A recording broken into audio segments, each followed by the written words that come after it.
अस्सलाम वालेकुम, क्या हाल है दोस्तों? तबीयत से ठीक है आपकी?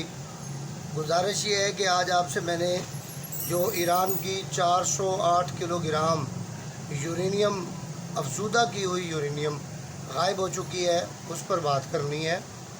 ईरान ने अब तक जो 408 किलोग्राम यूरेनियम अफज़ूदा की थी उसके बारे में दुनिया का ये ख्याल था कि B-2 की बमबारी के बाद वो तबाह बर्बाद हो गई है। लेकिन जब CNN ने पेंटागन में होने वाली मीटिंग के बाद अपनी रिपोर्ट जारी की और उसके अंदर इंकशाफ किया कि 408 किलोग्राम एनरिच्ड यूरेनियम जो है वो वहाँ से तबाह नहीं हुई है और IAEA की रिपोर्ट के मुताबिक किसी किस्म की ताबकारी के असरात नहीं मिले हैं, तो उस वक्त दुनिया को बड़ी परेशानी लायक हुई और डोनाल्ड ट्रंप ने अपनी शर्मिंदगी से बचने के लिए फौरी तौर पर ये ऐलान कर दिया कि CNN झूठ बोल रहा है, ऐसी कोई बात नहीं है और ऐसी कोई यूरेनियम वहाँ पर मौजूद नहीं थी, अगर थी तो वहाँ पर हर चीज़ तबाह व बर्बाद हो चुकी है। जबकि सेटेलाइट इमेजेस जो CNN ने बतौर प्रूफ शाया किए हैं उनके मुताबिक ट्रक्स के अंदर यूरेनियम लेकर जाती हुई उन्होंने दिखाई है।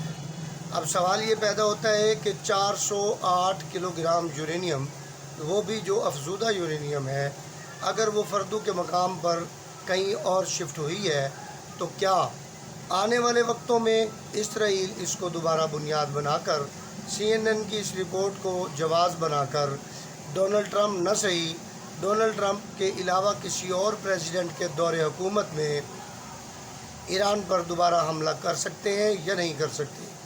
मेरी अपनी राय ये है कि ईरान के पास वक्त कम है। अगर ईरान ने एटम बम बनाना है तो उसके पास यही दौरानिया है जब तक कि उसके ऊपर दूसरी जंग मुसल्लत न कर दी जाए। इसलिए इससे पहले उसको जो कार्रवाई दिखानी है वो दिखानी होगी। अब बाकी दुनिया इसके बारे में क्या चाहती है, क्योंकि एटम बम बना लेना, हर मुल्क जो आपकी सफ़ों के अंदर भी खड़ा हो वो भी ये नहीं चाह रहा होता कि हमारा दुश्मन हो या दोस्त मुल्क हो वो ये ताकत हासिल करे। बेशक पाकिस्तान ईरान के दोस्तों में शामिल है, बेशक दुनिया के कई मुस्लिम ममालिक ईरान के दोस्तों में शामिल होंगे, लेकिन अंदर से वो भी ये नहीं चाहते होंगे कि ईरान यूरेनियम एनरिचमेंट करके एटम बम बनाने में कामयाब हो जाए। तो ये आज मैंने अपने इज़हार ख्याल आपसे करना था। अगर आपको ये 3 मिनट की वीडियो पसंद आई हो तो इसे दोस्तों के साथ शेयर करें और बहुत शुक्रिया, मेहरबानी।